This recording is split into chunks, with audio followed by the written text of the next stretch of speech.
All right, John. let's try this. I think we're back.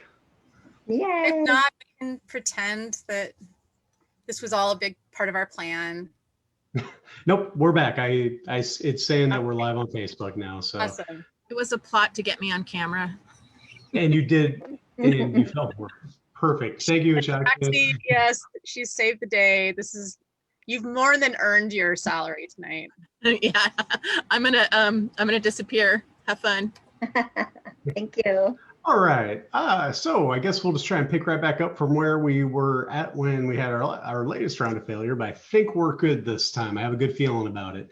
So the question I had asked Your Grace, Tianna, was now you've had the experience of multiple reigns and you've earned multiple queen's confidences and you've been involved with many reigns.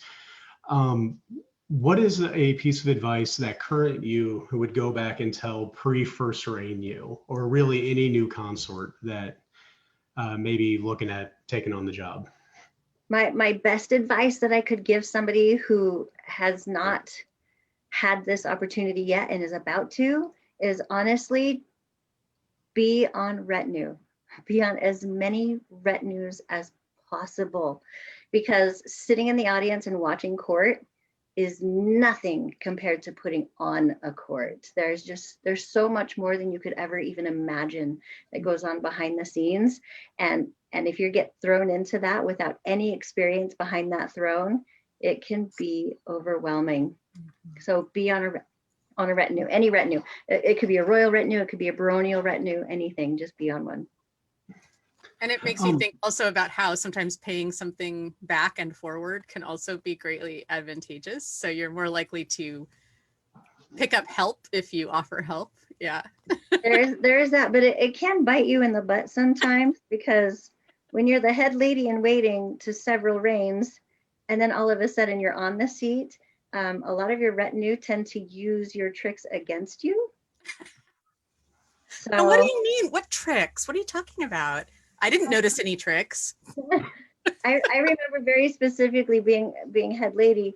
I would tell the other retinue, all the other, especially the ladies in waiting, I would say, now, if you go out shopping and you want to carry her basket or hold an umbrella or do something for them, right, for your royal, to make them feel royal, and they turn around like, no, I have hands, I can carry my own stuff, right? Then what you say is, Your Majesty, you're taking away from my dream. My dream is to create this royal experience for you, and to let other people know how much we want to cherish and raise up our royalty and treat them like gold. And I want to, that's part of my dream. And if you don't let me carry your bag, you're taking me away from my dream. And they literally use those words against me. I could have punched me. I was like, you taught them well. That's it worked. It worked. I was like, damn you. Handed them the bag. Yeah, I think that's tough. I mean, it's tough. It's tough to give over that kind of autonomy. It is. When you're, yeah. And I mean, God bless them when they try and pack your encampment too. There were a couple times where we got home and there's nobody helping you unpack from the event when you get home. So it can be a little tricky to figure out where everything went. Though I would say in hindsight, like using cell phones, we probably could have just photographed the insides of bins and, done that. But it was not easy sometimes to figure out where things had ended up. So. Yes, absolutely. So what would be let's say a humorous mistake that you may have made during one of your early reigns that led to a good learning experience that you've used going forward? I mean, I don't know. I feel like you're getting comments from people online. No, I haven't looked yet, to be honest. No, we don't look. Ashaxi curates that and lets us know if there's something. I had several people tell me they were going to throw me under the bus during all of this, so I'm waiting for all of the good stories to come out. I wouldn't call it a mistake, but they would call it a mistake that I made was we were at an event in Cote d'Ciel, which is a little shire in Logan, Utah for us. And it's a teeny tiny little big birthday event. It's like their big event, right? High court for them. And everybody was having a blast and everybody was dancing and, you know, music and games and all kinds of things were happening. And head table had kind of like emptied out because a lot of us go out and mingle in the crowd and do stuff and play and dance. And there were all these dirty dishes on the table. And I was like, well, I mean, I know that the event's going to end in like an hour and a half or so. We're going to have quick court and somebody's got to clean this table off. So I just quietly started gathering up some dishes. And it just so happened that in the royal room, there was a sink. I knew this. And so everybody was paying attention to their own things. And I just picked up a bunch of dishes and carried everything quietly back to the royal room and was back there washing dishes and getting everything all packed away. And if you guys remember, bless her heart, Mistress Theodora of Trebizond comes in, she throws open the door and is like, "What are you doing?" And just like, "I can't believe," and she shouts down the hall and the guard comes running and everybody's in there and they're taking dishes away from me. And I was just having a quiet moment washing all of my dishes. And so after that, my punishment was that I was given a bottle of very floral smelling hand lotion. And my ladies in waiting would every once in a while come over and give me a hand check where they would just be like, "Your Majesty," and they would hold out their hand so that they could like kiss my hand, just so that they could smell my hands to make sure that they still smelled like roses. Oh, They would not smell really like dishwater ever during that reign. So I love it. Yeah, they made me wear floral hand lotion so that I wouldn't work.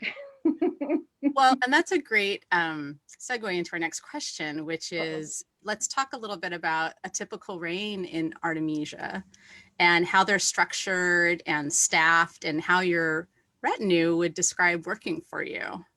Well, I liked Joel doing this. What? Say it. Oh no, I know what it's like working for you, but that's okay. You know, so I've only ever lived in one kingdom. Even though I lived in Vegas, I wasn't part of the SCA while I was in Vegas. Mm-hmm. I didn't discover that until later. So now I get to go back and play with them. But I've only ever lived in Artemisia. So it's very strange to me when I go to other kingdoms and I see how reigns are done. And they're so different from how Artemisia does it. Artemisia, we have a lot of traditions, but we don't have like some kingdoms have scripts, right? Your ceremonies are so very scripted, and then the herald says this, and then they whisper to the crown, and the crown says this, and it goes back and forth, very scripted. And Artemisia is so off the cuff, and I really love that about our kingdom, and that everybody's ceremony is so uniquely for them, that like no award is given out the same twice. It's very rare. Some of the scrolls have a lot of the same text, but no award is given out twice. And so that's one thing that's really, really cool about Artemisia. We also really, really encourage kitschy theater. We're super big on kitschy theater. For years, Timur and I had wanted to do Reign the musical. We wanted to have Coronation the musical, and Sean and Nisa beat us to it and did Coronation the musical. So we're always trying to like one up each other for the theater. We've had kings like just really graphically die with blood everywhere, and we love to do really cool like theater kind of courts. So that's one thing that sets us apart, I think. You know, I have to say that I think the current state of the SCA being primarily on Zoom would lend itself really well to another musical. Yeah. I am sure Sean has the lyrics to every song. It was fantastic to have like dancing line squires doing a kick line. It was pretty fantastic. But Before my time in Kingdom. What's that? So that was before my time in Kingdom. So You missed it. I'm sure it's online. Dunker, if you're out there watching, I know you have it recorded. But anyways, so yeah, I think that that's one cool thing about Artemisia is just how unafraid we are, unabashed we are at making fools of ourselves for the sake of our people and having a really good time. And because of that, I think that being on retinue should be the most fun, right? They do the most work, absolutely. And they know at the beginning of reigns, a lot of reigns, we give them like a letter that's kind of our expectations of what we need from them. And one of them is reality first is our very first rule. Like if coming to an event is going to affect you in reality, you better do reality first, right? But the rest of it should be fun. If it's not fun, it's not worth doing. You pay a membership fee in order to have fun, not to serve me hand and foot. But if it's fun for you, then great. And we like to really spoil our retinue a lot. So we had a lot of fun with a lot of favors that we created for retinue. We've done a lot of different things. So I don't know. I mean, Joel, you've been on our retinue. Would you say that would they say good things about us? About me? Not to put you on the spot, yeah. not to put one of the co-hosts on the spot or anything. No, I mean, I think the greatest compliment I can get from retinue that have worked with us is that they keep coming back. We have retinue that every time we go to crown tourney, they're like, are you going to do it again? Are you going to try for it again? Can I be on your retinue again? So that to me is pretty telling that they want to do the job again. Yeah, and it was a fantastic experience. You know, I was on your guys' retinue as one of the chosen 7, and really enjoyed spending the time with you and the shenanigan crew, and just seeing the trouble that both you and your consort can get into. You're more subtle about the trouble you get yourself into, though, because you like stirring the pot, I think. But I knew we were going to be friends, Tianna. I just knew we were going to be friends. We call it Black Ops. Whenever I'm on a retinue now, we're Black Ops. Covert. I like the covert. Yeah. And it's those quiet whispers where you're like, what would be kind of awesome is if this were to happen. You just let that sit out there. Right? Just hover. You just, you just let it linger in the air and just see who has the right combination of mischief and desire to please, to go out and, I don't mind throwing people under the bus on occasion either. So there you go. So one of the questions that has come in is relevant to this, and that's what's one quality that you can identify that makes Artemisia what it is. And you did say that you haven't lived in other kingdoms, but in your observations working, you've certainly been around other royalty and probably attended large interkingdom events. So what do you think? Like I said, it's just that unabashed willingness to enjoy ourselves. It's not even to be silly, because some of our royals have been very, very serious, and they have been very regal and noble and carrying that air about them, and that was their dream, and it worked really well for them. But I just love that Artemisia is so welcoming of everybody's dream like that, right? Like a lot of kingdoms have kind of theme periods, right? Like you'll have some kingdoms that like do all Norse Viking, or you have other kingdoms that do all English European, and Artemisia is just such a mix of all the different things, because we don't have a lot of multi-kingdom wars here, and so a lot of times for us to get that experience, we have to travel outside of our borders. So all of our people are so like into just being mobile around the whole country and the whole world, even to try and experience other kingdoms' coolness. And I feel like we just get to go out there and pick all of the best parts and come back and make it a hodgepodge of the whole SCA in our one tiny little kingdom. So we have so many different cultures represented in historical cultures, and nobody ever kind of gives you guff, because gosh, Tianna always wears that fluffy white hat, but tomorrow I might show up in Elizabethan, or the next day I might show up in something else. And I'm never like stuck to one persona or one era of research. I can kind of try out everything, and everybody's super welcoming of that. What do you think? Love that our reigns are just like all so very different. Joel, you've lived in enough kingdoms now. What is that your impression as well of Artemisia, or what would you say? The thing about Artemisia that, and I agree that it's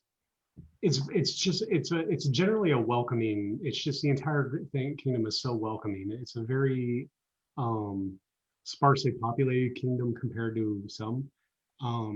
But because of that, everybody comes together so much stronger, and they try new things, and they branch out from what their normal comfort zones may be. You're not. I didn't feel like I was tied to being just a 13th century hospitaller. I mean, that's what I did most of the time, anyways, because I'm boring like that.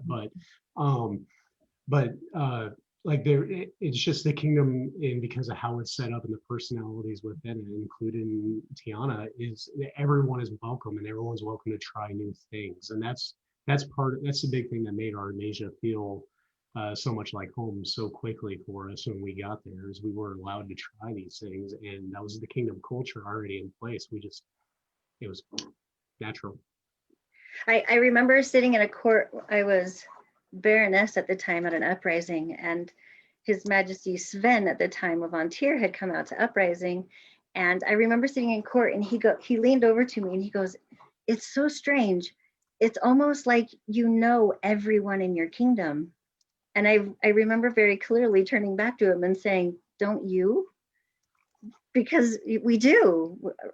When you come to Artemisia, you literally know every person in this kingdom. There's no way for you to not know every single person. And so it's so much more a family than you can imagine it being a family in the SCA here. Yeah. I mean, Antir is huge. We Yeah. span 2 countries. We span huge geographic area, but we have an incredibly big population base as well. And it's easy to not know everybody. And you have to, especially when you're reigning, you have to really rely on the local, either the principalities or the baronies, to be able to inform decision making around awards and to make sure they're your boots on the ground to, tell you what things are happening, because it's just impossible. And the number of awards you have to give out just to keep pace with the size of the population is also pretty intense. Yeah, So, and it was just such a foreign concept to me that I was like, how can you not know that? But I mean, it absolutely makes sense. But it's arguably your experience with the SCA is probably more similar to how it was when the SCA was younger and more intimate in a lot of ways. So yeah, very blessed to have such a large land space, but such a tight family in it. So you were recognized as a pelican in 2005. Yes, found out today. Which we figured that out. Now, I remember. First off, tell me about how you were offered here, because there was something interesting that came up with that. So tell me how you were offered and what your response was when they offered you. Well, so I was head lady to Sean and Karen at the time. And normally I stood court, but I just remember my consort totally asked me, "Hey, I'm going to go to court tonight. Do you want to come and sit with me?" And I was like, "Well, I have to go stand court." And he's like, No, don't worry. I'm sure somebody else can do it." Because normally when he and I go to events, we just go in 2 completely different directions, because we just have 2 different worlds that we play in the SCA. And so I was like, "Oh, cool. I get to actually sit in court with you. And that'll be so nice." And so we got to go sit in the back and watch our people and just enjoy court. It was really fun. I didn't have to stand. And then all of a sudden they called me up. And I was like, "You little jerk." Because I knew at that point, I was like, all right, fine. And I was AOA. Right? I had not been recognized for any service awards. I hadn't gotten anything like that. I had an arts and sciences award for dancing in my barony, and that was pretty much it. But at that point, I had run so many reigns, I couldn't even remember anymore. And so they called me up to court, and I was like, "Oh, Your Majesties, hello, what can I do for you?" I live to serve. And they essentially sent me on vigil. And they were like, "We, call forth all the pelicans." And I just shook my head And they were like, do you have anything to say? And I was like, no, thank you. No, can I say no? Because I'm really not interested in that. And I remember Karen patted me on the head and said, yes, dear, we'll see you later. And they whisked me away. So yeah, I said no at my pelican ceremony, but they didn't take it. That's great. So it's okay. I see how these questions go when they ask if you're still interested or not. Am I still interested? Well, 10 years later. So how do you so what were you recognized for your experiences as on the retinue as a lady in waiting, or for what all do you feel contributed into your recognition for a pelican? As far as I know, I was the first in our kingdom to be recognized for kind of being professional retinue. And we've since had another one now, and it was such an honor to be able to debate that in circle when people are like, you know, oh, they're just another lady in waiting, like the millions of other ladies in waiting out there. But I really truly feel like there's a difference between a lady in waiting and like your other half of your brain, right? There's somebody who is there that has something in their bag and they hand it to you before you even realize you need it. You know, like before you realize you're about to start crying, there's a tissue in your hand because they know you that well, right? Because they have a piece of candy going toward your mouth because they know your sugar is going down. They just, it's not just a matter of somebody who is quietly attending you 10 feet back and watching for the crowd and all those things, but this is a person who knows when you are like mentally and emotionally exhausted and need to be escorted away from that space politely and put into your tent with your twister blanket and like go do mundane things for a minute and turn off the show. And that kind of a person is so important.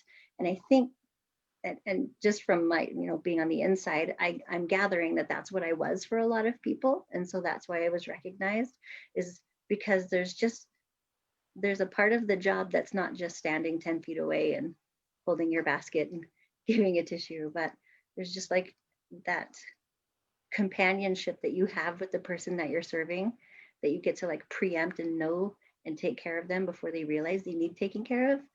And so that's what I did for a lot of reigns. Yeah.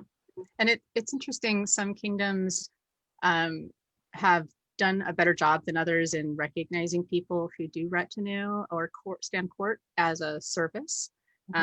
We've talked about this before in these interviews, that there are so there's sometimes a bias that it's its own reward to sit, you know, to stand behind the thrones and have access to the royalty. And that's the reality, is it's service that can be sometimes not that great. I mean, it's great to work with the royalty, but you go to all these events and you pay your site fee and you have all the same hassle associated with going to the event, but plus you're working off and on for the entire event, not just for the duration of a few meetings. And right, the glamorous part is standing behind the thrones and everybody gets to see you. But the non-glamorous part is when you go to that Queen's tea and you're sitting in the back corner with the rest of them, and where everybody else is out shopping. Or worse. I mean, there's plenty of other, I know there's plenty of things that are not glamorous, like the dishwashing and everything else. And so, and those of us who've done a lot of retinue and worked for reigns know both sides of that.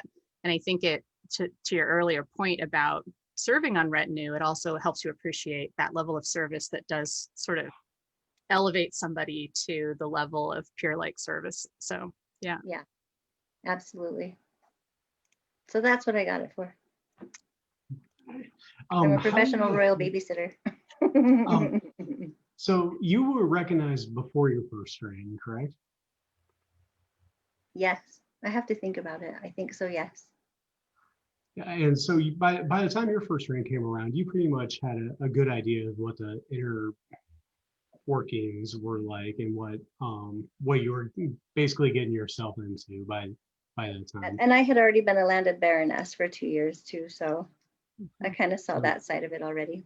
You were very familiar at that point. Yeah. So during all your time with the service and as a baroness, as a crown, and as a peer.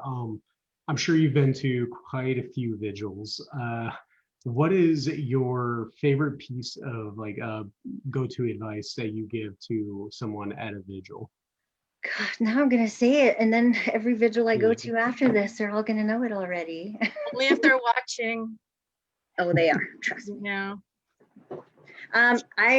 The advice that I always give is I never had a peer, right? Like squires have a knight, and right. I never had a peer. I was very blessed to have a plethora of peers that I was never like in servitude to any one peer. And so it's so important to me when I go to vigils to remind people as they get their peerage that not everybody has that voice. Not everybody has somebody going into circles and speaking for them and looking out for them and doing all these things. So whenever you become a peer, it's important for you to pay attention to all of the people, not just your people, because there's so many people out there that don't have the guidance, that need the guidance, or at least need the voice to be able to help them, guide them, and speak for them when it's needed. Because we just don't always have one, right? Not all of us were made to be in service to peers. And that speaks also probably to the role of a peer to reduce harm and to ensure that people who are not protected by those relationships or connections are also having their needs met. Exactly. Or their concerns addressed. Yeah. Exactly. It's nice when you have somebody that's there to protect you and speak for you and guide you, but when they don't have that kind of guidance, it's up to all of us to be that guidance for them, whether they're wearing your belt or not. Yeah. And that is really important. I was very fortunate where I had only one night my entire time as a squire. Samuel was my knight for 13 years and was part of the shenanigans leading all the way up to the ceremony where I legitimately thought when y'all offered me that I was being ambushed into fostering over to Timur, because that had been what they were feeding that into. But anyways, I was very fortunate where I only ever had the one night, and was lucky to have that relationship right away, to where it just worked. But not everybody has that, and I agree wholeheartedly that that is important and it is great advice, and that's totally what you told me in my vigil. I remember. See, so I didn't single you out. If that makes you feel better. It's funny, after you become a peer, you actually start to listen to everybody else's advice so that you don't give the same advice as other people. So far, nobody has duplicated my advice that I know of. So you have always been, this is from the comments actually, you've always been seen as someone who watches the populace for any actions that should be lauded. What is your most memorable moment of quietly seeing someone go above and beyond? Yeah. Going above and beyond. That's an interesting question. Yeah, there's so many to talk about. I can tell you more. A way that I helped teenagers to kind of find that above and beyondness for themselves. And that doesn't make me pick one person over another. So I started what's called, and I'll tell you, the kids came up with the name themselves, but it's called the Guild of the Crystal Bloom. And we have a lot of activities, not just in Artemisia, but all over the known world, which are like kids activities and buffer and all the different things, like the pages primer, all the things that you can do to get, kids involved in the SCA and learning about courtly graces and all the different things. But that generally gets lost after about 10 years old, right? Like 10, 11 years old up until 17, you have this like window of teenagerness that kind of slips through the cracks, where these are the kids who no longer want to wear their parents' stupid clothing and go to their stupid event and go to stupid court and all the stupids, right? And so I had this opportunity with a whole group of teenagers in our kingdom. I talked to all of the parents. I just called all the parents over one day at an event. We sat down on the grass. I talked to them about my idea and how I wanted it to play out, and if they were okay with me just kind of like scooping up their kids and running with it. And if they were all okay with it, then I held a separate kind of meeting with all of those kids, explaining my plan with them, and they were all for it. They were all for it. So what we did was I took all of these kids, we met with heralds, we came up with a name that they all agreed on. They agreed on the Guild of the Crystal Bloom because it reminded them of anime. And I was like, cool, whatever, it's your group, I don't care. And then we sat down and we all came up with different ideas of like a device that we could use. And we took elements of different devices and things that they came up with to try and work with the College of Heralds to come up with our own badge or our own imagery that we could put on tabards and shields and whatever we wanted. And then what I did was I facilitated as a peer, because I have access to all of these people, I facilitated kind of homework assignments during events. So I told them before they got to the event, I was like, okay, you guys, it's crown tourney. Crown tourney, I want you guys all to be a page or a squire, right? Like for a day to a fighter that is fighting in crown tourney. And so I introduced each person, right? Like, okay, you are going to fit with Joel. I don't think you were there at the time, Joel. But I mean, I was like, here, I'm going to match you up with Sir Raven, and I'm going to match you up with this person. And I matched all of the kids up with a different fighter, explained what the whole project was, and was like, they are your page for the day. And I told them, like, you're responsible for keeping them fed and keeping them watered and getting their gear. And if they need something out on the field, you're going to run out on the field and fix their sword, or you're going to do whatever you need to do. And so that gave them a day to see the fighting in the field and all that stuff. So that way, if they enjoyed it, then they had a connection with a fighter and they could go off and do fighter things. And then at the next event, I was like, okay, now you're all going to be ladies in waiting or like retinue. And so I was like, now you're going to follow the consorts and you're going to learn what it is to be consorty and do all these different things. And so I essentially every single event, I was able to pair them up with somebody of a different kind of niche in the SCA. It could have been arts and sciences or fighting or kids events, or they had to teach a class. We had an arts and sciences event where everybody was teaching classes, so all of the kids had to come up with their own class, and I helped them work up a lesson plan and helped figure out what kind of materials they needed, and they taught a class at that arts and sciences. But that way I felt like those kids in that age group, because they get lost and they're not like willing to go play kids craft games and coloring books and do all the silly things, but they weren't old enough that they were like, I'm not old enough to be on the retinue. I'm not old enough to, be a fighter. I'm not old enough to do all these other things. I wanted to give them a chance to like open the window to a different opportunity. And then if they liked it, we could kind of get them on that path. And it worked out really well. And so far, all of my crystal bloomers have graduated now. They're all over 18. So I need to get a whole new group of crystal bloomers. But that was a really cool way that I could help those kids kind of find their identity inside the SCA. That wasn't, oh, you're Raven's kid, or oh, you're Tianna's daughter. They could be their own person with their own personality, their own interests, and stay in the SCA long after they graduated. That was my attempt at retention. And there's actually someone that you used to babysit that you were then able to recognize as a peer. Yes, his name is Master Giovanni Il Ratto, if he's watching. When he was little, when I very first started in the SCA, I told you I didn't really quite get it. I was hanging out in the back of court in my Hot Topic velvet dress that I thought was super amazing. And I mostly just babysat people's children because I didn't understand court and I didn't understand the concepts. So I just kind of watched everybody's kids because I loved hanging out with all of the kids. And so here, Rat, that's what his name was when he was a little kid, was just Rat. He and his sisters, we would all just like play. And it was so cool just a few years ago that Giovanni Il Ratto became a master of defense. And I was the queen who got to do that for him. And it was such a magical experience for me to be able to do something for this kid who I practically raised, to let him become a peer and working with him on coming up with a whole new ceremony, because at the time mods were this whole new thing. And so there were no traditions. And so we got to kind of create some really cool traditions with him. So yeah, as much as it was a really cool day for him, it was just as cool for me, for sure. And you are a psychiatric nurse in your modern life.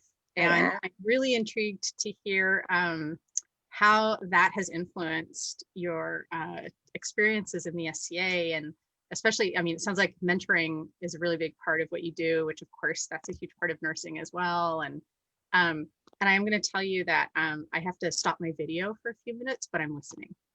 Okay, no, sure.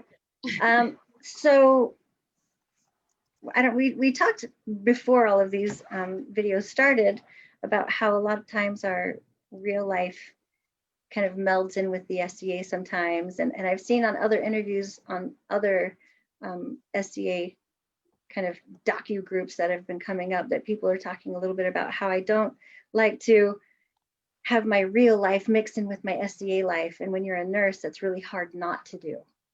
Because, right, when you're a nurse, everyone's like, ah, Joel, your rib is broken. Go see Tianna, to use real life experiences. Right, but I get it all the time. I get all the time. People are like, ah, Tianna, can you look at my finger? I think I broke my finger. And I'm like, yep, you broke your finger. Let's fix that. So it's really hard when you are a medical professional to not do medical things when you get into the SCA. So a lot of us are chirurgeons. And as a psychiatric nurse, because the nature of my profession, I tend to see the whole person. I don't just see the injury that's right in front of me, but I also see, you know, the emotional impact, the financial impact of, you know, like when somebody has a broken rib, can they go to work tomorrow? And how hard do I have to work to get this person feeling better right now? Or versus, are they able to go to the hospital? Are they able to do all these other things? And so it definitely affects my chirurgeoning ability when I'm at events. Mm-hmm. So I do a lot of chirurgeoning. Every time I go to an event, you'll see me. I always have a medic bag right inside my tent, and everybody in my camp knows exactly where it is, and they know exactly where the things are that they would need if I'm not around. And so yeah, and I'm thinking also about the relationship you have with social issues that can emerge in the SCA. Everything from, you know, dealing with people whose personalities may not always be very easy to deal with for people. You know, you have experience with that, and you'd have certainly experience helping people navigate difficult systems. And that, I think that's really important. And especially if you're going to reign, you know, you have to work with everyone. You know, the SCA is a big tent, and we can you can really encounter a lot of personalities. It's not easy to avoid some people because you're all just in this tiny space of a fandom, right? That's right. No, it definitely helps me, especially like you were saying, like de-escalation techniques and keeping people calm and keeping people rational, but really trying to teach people how they can have a dream and how they can participate in a healthy fashion that's healthy for them and healthy for other people. There's definitely been times where, people have wanted to hold certain offices in the society. I think I want to do this kind of a job, or I want to do that kind of a job. And knowing their personality, I'm like, have you considered this other job instead? Because their personality probably wouldn't have worked in one position, but would work really great in another position. I've been Kingdom Seneschal, albeit briefly. There's a funny story there, but I was Kingdom Seneschal for a time. And it was really, I don't know, I used a lot of my psych nursing techniques to kind of try and bring out the strengths of all of the seneschals and all of the officers that we had in the kingdom at the time, and just like really get them jazzed up and geared up and ready to go, and teaching them how they could operate at their office's highest level, and not just like bare minimum. I turn in a report once a month. That's all I'm supposed to do. And you're like, but is that all that you're supposed to do? Like, is it all that you can do? So they call me the Tom Sawyer Pelican, because I'm the kind of pelican that's like, this painting this fence is so much fun. Oh, you would love painting this fence with me. Oh, come on here, I'll give you a paintbrush. You can paint this fence with me. So I'm really good at like suckering people. Come on, Maysoon, I know you're watching too. I can sucker people into jobs that make them really enjoy them. It's involuntary recruitment, I think, is the voluntelling people. I was gonna say, yeah, it's voluntolding. Yeah, and I mean, I point out to people that they should be flattered. I mean, it really is flattering to be thought of as that competent, and you know that it's a good thing. So, Right? also, I never ask anybody to do anything I'm not willing to do. So right, I have held exactly. almost every job in this kingdom for that reason. That's right. I totally agree with that. And before we can go on any further, though, Joel, we need to raise our glass to a first responder in the COVID crisis. You don't need to raise your glass, Tianna. We're raising it to you. Thank you. Thank you. I know that this has probably been a very difficult time for you, and that you're probably drawing on all of your professional resources to do your daily work, and what a debt we owe people like you who've been taking care of so many people. So yeah, thank you. Thank you. You're welcome. I got into the job for a reason. It's just as rewarding for me as it is for anybody else. So yeah. So you had recently had a interesting meeting come up where another hobby that you're involved in, and by the way, this is actually something I want to point out to everybody watching. I had never heard of roller derby until I moved to Artemisia. But for some reason, the entire kingdom is just crazy about it. I've tried to watch it. I don't understand it, but all the same, Your Grace, you were recently involved with some roller derby experiences that ended up being applied to a national stage. yeah, so You want to talk about that? It's still kind of going. So yes, I play roller derby as one of my other hobbies. I coach and train lots of skaters, and it was another one of those instances where my real life was able to kind of clash with my hobby life, where we suddenly found ourselves in the middle of a national pandemic or international pandemic, and I was contacted because like I said, I do a lot of kyrogening in the SCA, which means I also conversely do a lot of medicing in roller derby and traveling all over the country to do large tournaments. As a medical professional, you get to meet a lot of different people in different places who do the same things and have the same passions as you. And so all of a sudden, when this pandemic happened, we all kind of got a hold of each other and we're like, we're going to create a committee that is dedicated solely to this and keeping our players safe, right? That was the whole premise. We're going to have a committee that comes up with educational material for people to clean their derby location, their warehouses and skate sites, and how to keep their gear clean, and how to not spread germs and not spread diseases to each other. And it kind of started out very simply, and it eventually morphed into this plan that we created. It's called the Roller Derby Return to Play plan or guidelines. And it's a 7-stage process that starts out with, follow your city, county governing, your local governing body's guidelines, of course. But as you start to meet these certain local measures, then you can jump onto the ladder at tier 1, which means skating, no contact, simple skate drills, right? But still kind of keep physically fit.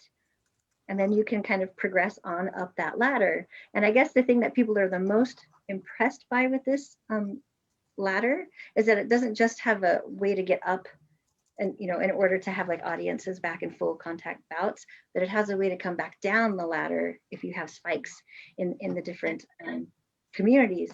And that's the thing that kind of caught people's attention, was that it wasn't about how quickly can we get to having full games and full contact and audiences again, right? Like, how can we just get to the end as quickly as possible? Because it's not about that for us. I love having an audience and having signs and cheering and people, and like, it's the best feeling ever. But if you don't have players, and or those players are financially strapped or emotionally struggling for whatever reason, if you don't have people on the track, you don't have a game. So our first and foremost goal is to protect our players. Well, so we released this document to the world, to the Derby world, and I would say within a week of it being released, we were contacted by Wired magazine, and they did a big, huge article on us about roller derby's return to play and how it's taking over everything, right? And then shortly thereafter, baseball tried to come back online, and they failed miserably. Of course, they were spreading things all over the place. And a week later, we ended up in a Zoom call meeting with two other major professional sports teams, like not just the teams, but organizations, right? Major sports organizations that we ended up in a Zoom call with. And they were like, we want to bring our sport back to the nation. How do we do that? And so we gave them our plan. A week after that, we were contacted by the government of Sweden and like several other governments. And it's really just kind of blown up. It's going nuts. So just, I don't know, 3 weeks ago, I was contacted by this show. I embarrassingly had to Google search them at first because I didn't know where. Everyone was like, what? But if you have heard of Samantha Bee on TBS, I know her now. But her producers got a hold of us and they were like, you need to go talk to her. And so they did a big interview with me. And then after that first interview, they were like, we're going to send you a bunch of equipment. So they sent me like huge bright lights and phones and microphones and all different kinds of things in the mail. And I had to like learn how to be my own IT support and figure out how to do all of that. So when you see the interview, you see I'm like, I had to sit way back because I'm so pale and the light was so bright and my eyes are squinting because the light was so bright. But it was awesome. So yeah, I was on Samantha Bee last week. I got So you're interviewed by a celebrity is what? Oh, I don't know about that. Amy Hoggart was awesome. She was very, very British. I loved it. she was quite delightful. Well, you know, Seattle is a big roller derby Oh yes. community as well. Do you do flat track or bank? Yeah. So that's something that we hold near and dear as well. And we've been out there many, many times. Nice. Okay. In the future, when everything has returned to some semblance of normal, we will definitely have to connect if you come out here again, because that's very exciting. Yeah. Absolutely. I've legitimately never heard of it until I moved out to Artemisia and I saw like people posting all the time about playing this. I'd never even heard of roller derby. And now you know, and it'll always be in your life. You're welcome. That's okay, Joel. We forgive you. And maybe that'll be our fun fact for next week, that Joel didn't hear about roller derby until a good 20 years after it had started to return to our culture. It's the coolest sport you've never heard of. There you go. So what I'd like to do, because we are running over because of our mishaps earlier, but I really do want to get to the slides before we go on to questions. Sure.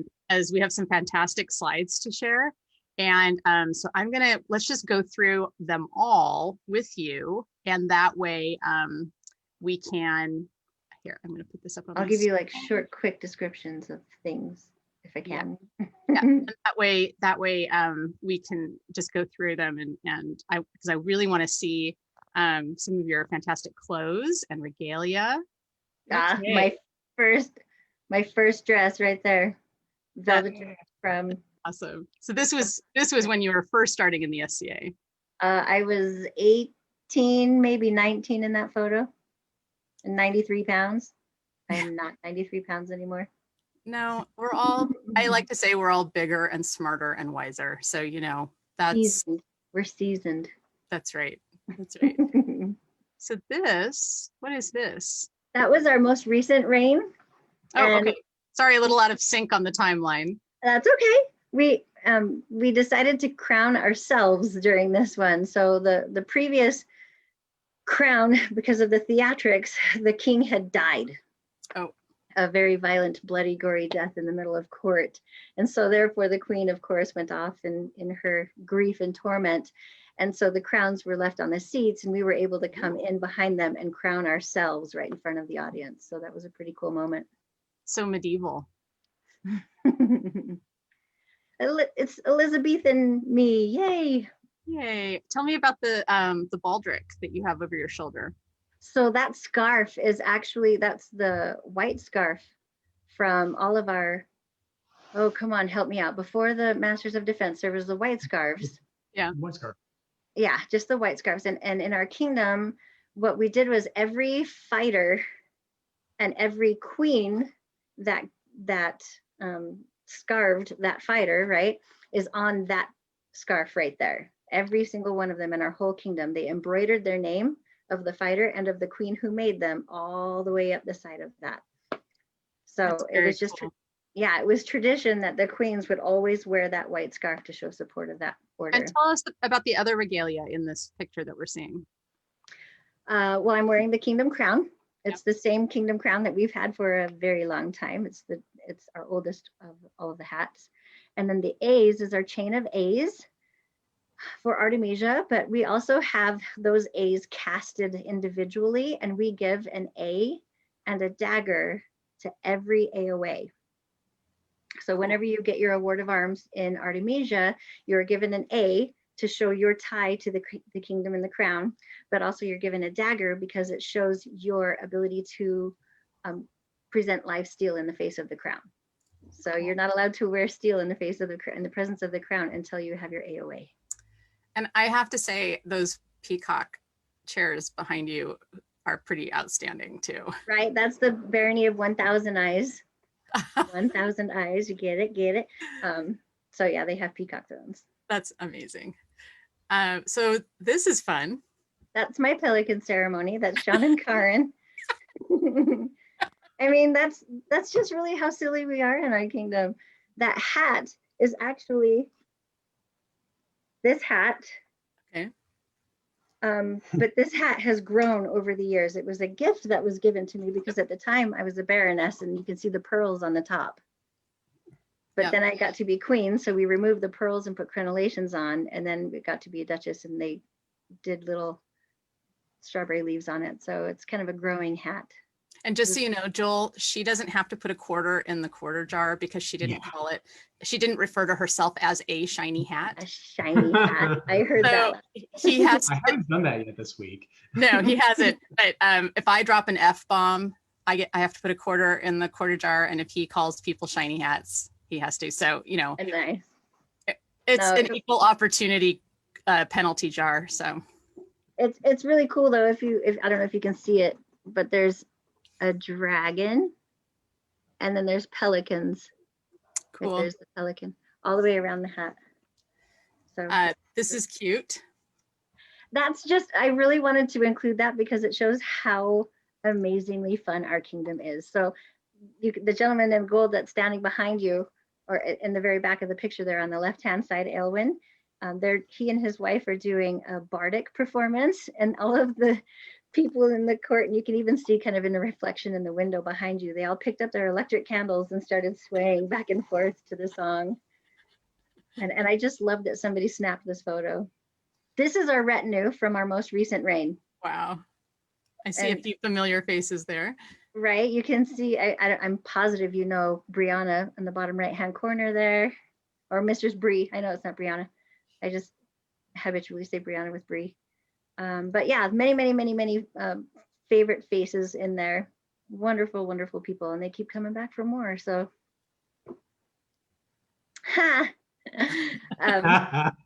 look at that baby face. This was our dance troupe when I first started.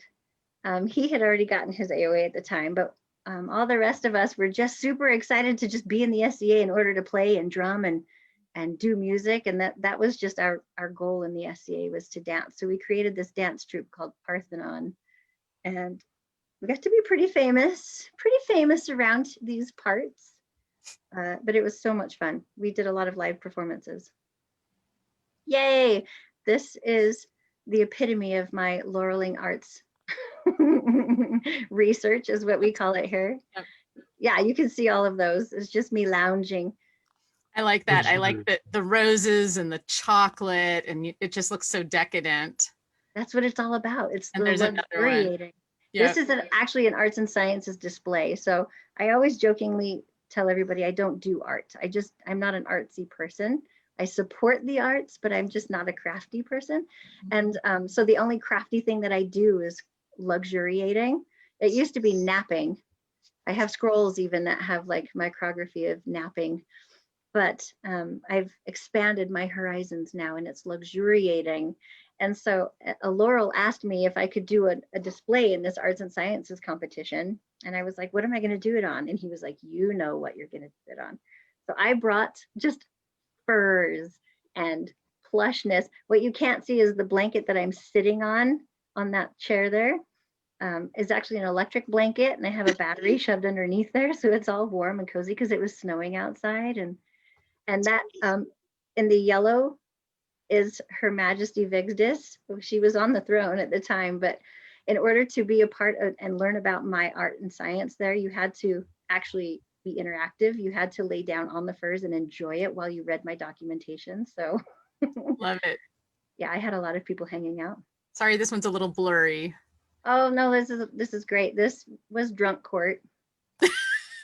I figured this was me throwing myself under the bus because we learned a very valuable lesson, and it's now a tradition in our kingdom that you cannot have all three, like both nobility and your herald, drunk at the same time. One of you has to be sober. Yeah, and you're really illustrating my point that the SCA is a fancy dress cocktail party. It really is, and in a cow pasture, you know, or a gymnasium with swords. But yes, it's a fancy dress cocktail party. And that's not to say that people who do not drink or cannot drink are not welcome or cannot find spaces that are okay for them. But this is not uncommon either. So it is not uncommon. And this was the court that showed everybody that you had to have at least one of you sober. So it was a lot of sense. The funnest court I've ever been to. Just teaching a drum class. Like I said at the very beginning, I learned how to do all the drumming and dancing. And so after time, I just got lots of people that would come to me and be like, I want to learn how to drum so I can go to those parties. And so I always would bring several drums and just teach people whenever they asked.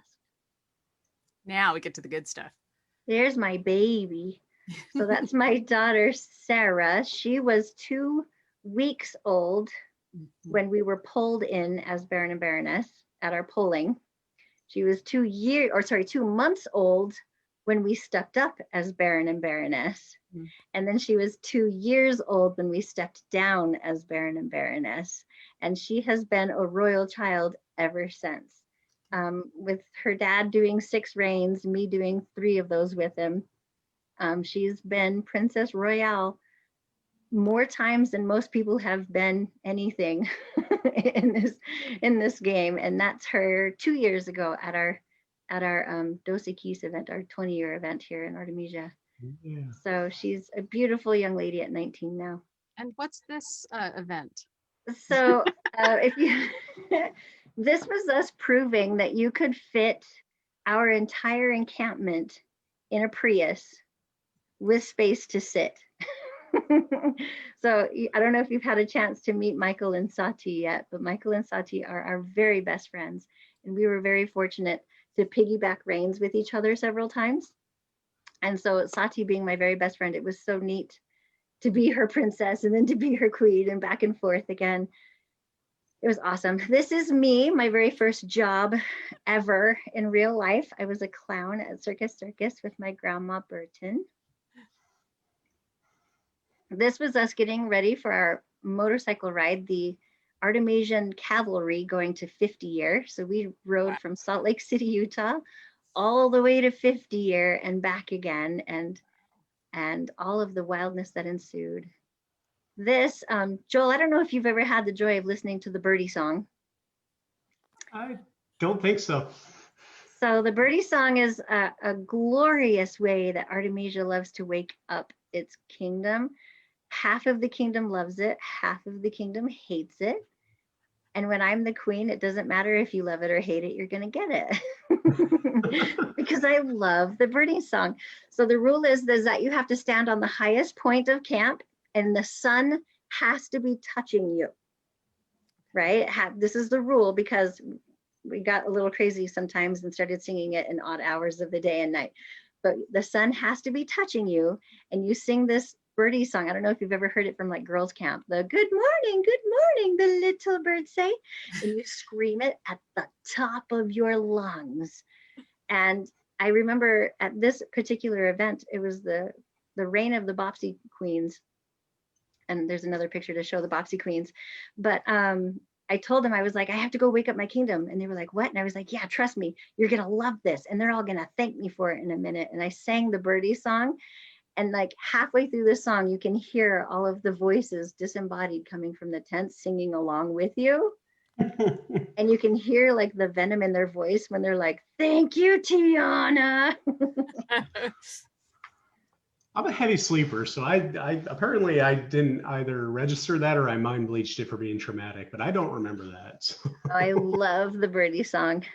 This was our trip to Australia. So a couple years back, this beautiful lady in a blue dress that's holding a piece of paper there, she is an Artemisian who happened to be going to school out in Australia, and she convinced her university out there to pay for 4 of us to fly out to Australia and teach classes at her event. And because of that, we got to hang out in Australia for 2 weeks. So it was super, super cool. Bopsy Queens, yay! So there's a couple pictures of just, this was one of our first reigns, and I got to meet some of the most amazing queens. It was so much fun for us to just bop around camp, and we all had such similar personalities. It was so much fun. Well, we recognize one of these ladies quite well. Yes, yes. She's one of my faves. That would be Inga, so that's great. Oh, sorry. Oh no, you're good. Weird. Whatever happened there. Oh, that's my crystal bloom. Those are my teenagers.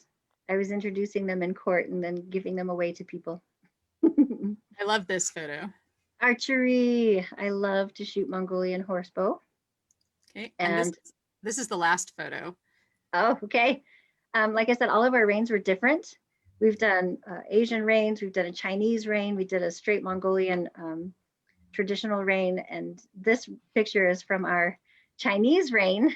And the kingdom, I remember when we won Crown Tourney, they wanted to do something super crazy, and so they made a parade dragon. And a little bit of backstory for Estrella War, the Bopsy Queens, we all kind of one-upped each other. The first time I went in to Grand Court, they made a litter for me to ride on. So they put me on this litter and they carried me into court. And I remember Faiza was one of the Bopsy Queens with us, and she was like, oh my gosh, that's so cool. I have to beat that next year. You know, next time I reign, I'm going to totally beat that.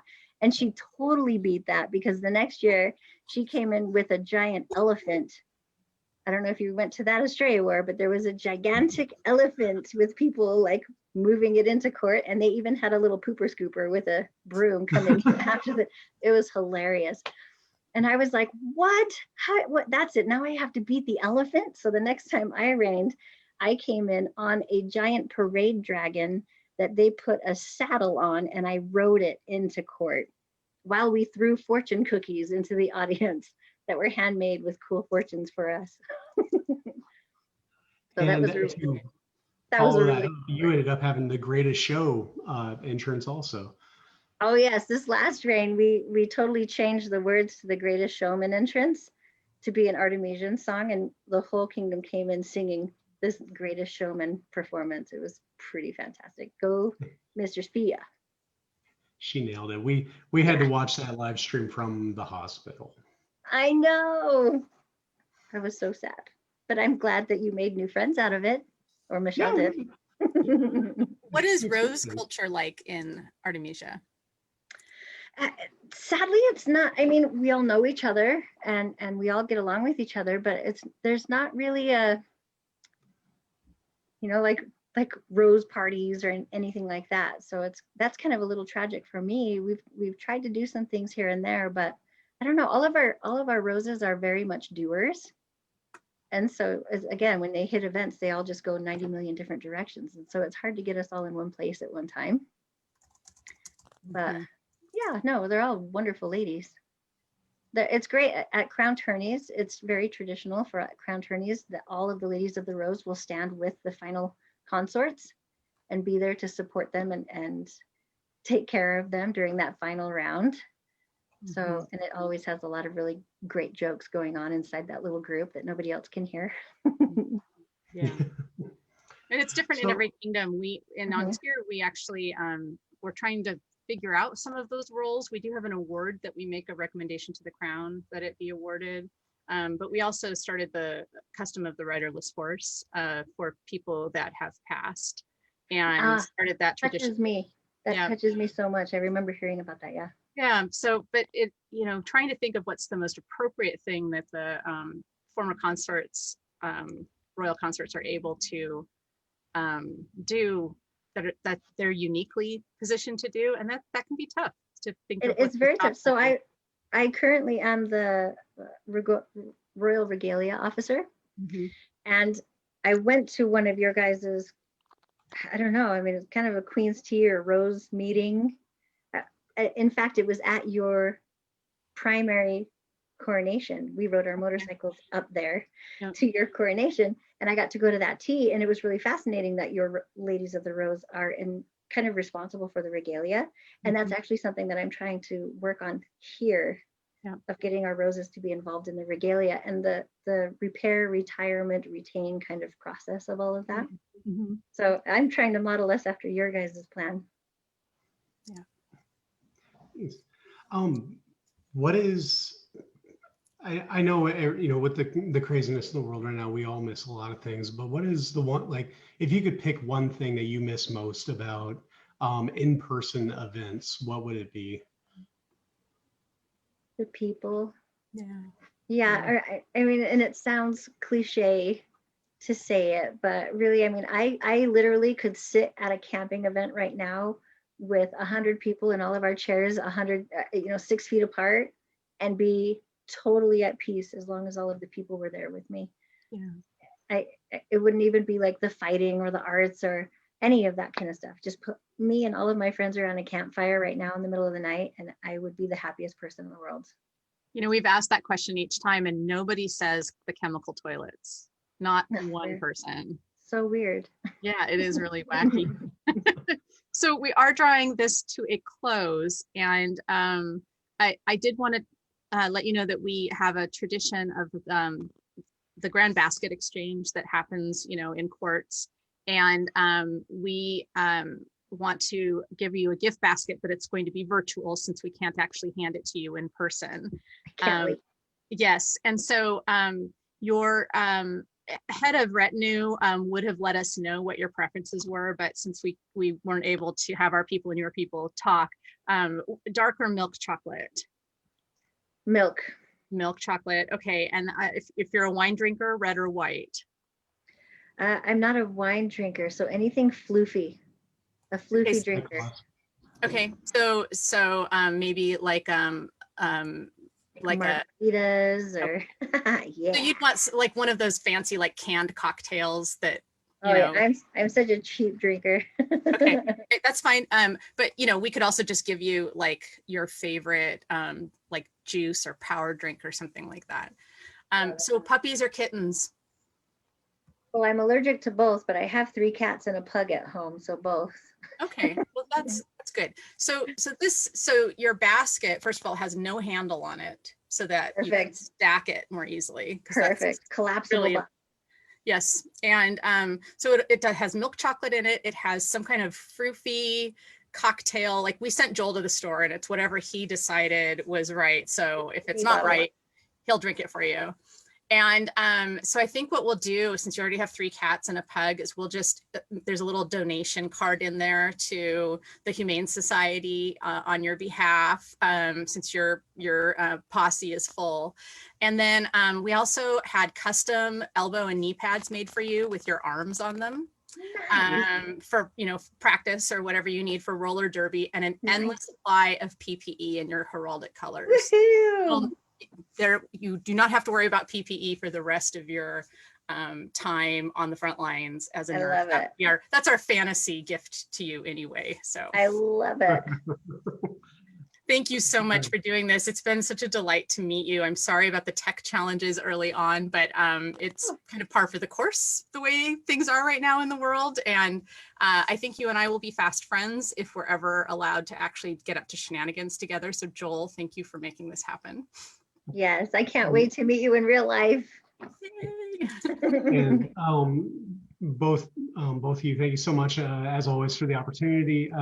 Grace, Tianna, it was great seeing you again. I miss you guys so much. Miss you guys too. You know, we'll be together again all soon once the world calms down and it's safe to be able to go out and start playing again. For everybody watching at home, thank you so much for joining.